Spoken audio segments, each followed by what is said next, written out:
A while ago I uploaded a video on a tool I was creating for renaming tracks inside of Cubase, and I've been making some progress on this tool. In fact, I have a whole vision that I would love to bring to life, but unfortunately for me, I'm not a software developer, I'm not a coder, so the ideas that I have, I can't get them out into the real world, and I could really do with some help from people that know what they're doing when it comes to creating software and writing code. If anyone's watching this and you would like to work with me in your spare time, then please get in touch, because I just know what it is that this needs to be, and I think it could be an invaluable tool to the entire community. Let me just show you what we've got so far. So before, with the tool, it worked, in conjunction with Cubase being open, but now I've had to go back to the drawing board, and I've come up with a different way to approach the tool that will allow us to use it across multiple DAWs, not just Cubase. I haven't got a name for the tool yet. It's just called Alpha 1.0 because this is the current build. It's a little bit buggy with certain things still. I've got to work those out and fix the little bugs, but you'll get an idea of the overall functionality of the tool and where this could lead in the future. Let's say I want to create a bunch of tracks inside of Cubase. Creating tracks and naming them, long-winded, tedious. We don't want to do that. What we want to do is use a tool like this to do it all for us. So let me just give you an example of how it works. Here I can currently add an instrument track and we can give it a name. So let's give this violin 1, this one violin 2, viola, cello, bass, horn, trumpet, trombone, tuba, and then create some extra entries. Now, if we want to delete any of these entries in the list, you can click on the X like this to delete one, or you can use Shift to select multiple entries and delete them all in one go.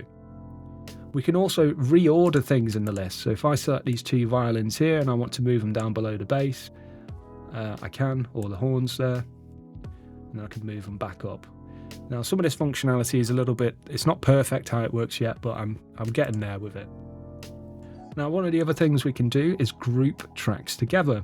So if I want to select these string instruments and add them to a strings group, then I can. And if I select the group, you'll see it shows me all of the tracks that are in that group. And it allows us to do things like colorize all of those tracks in one go. So let's go ahead now and create a group for the brass. And we can colorize all the brass. Now, because of the drag and drop stuff, we can reorder these how we want. So let me put these up here. And this will reflect the hierarchy of the tracks when we come to export this to load inside our DAW of choice, which leads us on to exporting. So if you hit export, at the moment it doesn't prompt you for a location, but I'll get it so it does prompt you for a location of where you want to save the export. And then you would open up your DAW that supports the project format.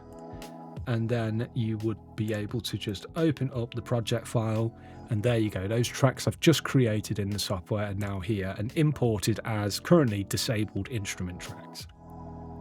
And then you can go ahead, enable your tracks, and load the samplers that you want to use onto the different tracks. Now, a lot of DAWs have a batch load function. Cubase has one. So let's say I want to load Contact on here. I can just type out Contact, hold Shift and Alternate, click on it, and it will load Contact onto all of these. And then you go ahead and load your patches in. In the future, I'd like to find a way to have the samplers preloaded on, and then you just put the patches in that you want to. But that's something for later on down the line. Now, let's say you don't want to create a template from scratch, or some tracks from scratch like this. Then this is where one of the other features comes in. So let me go ahead and just delete these groups, or just trash all. As you can see there, that was a little bit buggy still, but it'll get fixed. Let's say I want to, get all the instrument patch names from a library like Heaviosity's Damage 1.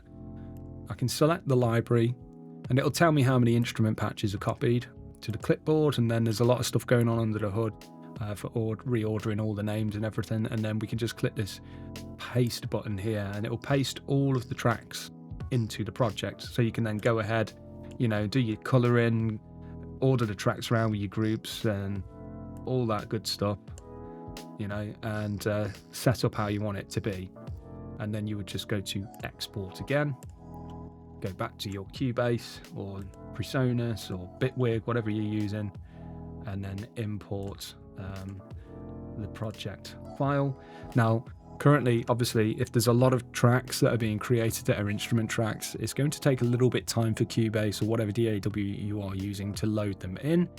And this is another reason why they're disabled by default, to try and help speed up that time. But there you go. Now we've imported all of those tracks ready for us to, you know, do what we want to. Now with the tool, I do want to build in the other things, you know, like folders, buses, VCAs, audio tracks, and be able to create them, or have little menus here so you can bulk assign what track type you want it to be, all that other stuff. But again, these are things that are going to take time for me to implement on my own, whereas if I've got people working with me that know how to do this in better ways, then obviously it's going to get done a lot quicker. But yeah, I just thought I'd share this with you currently, and put the feelers out there a little bit.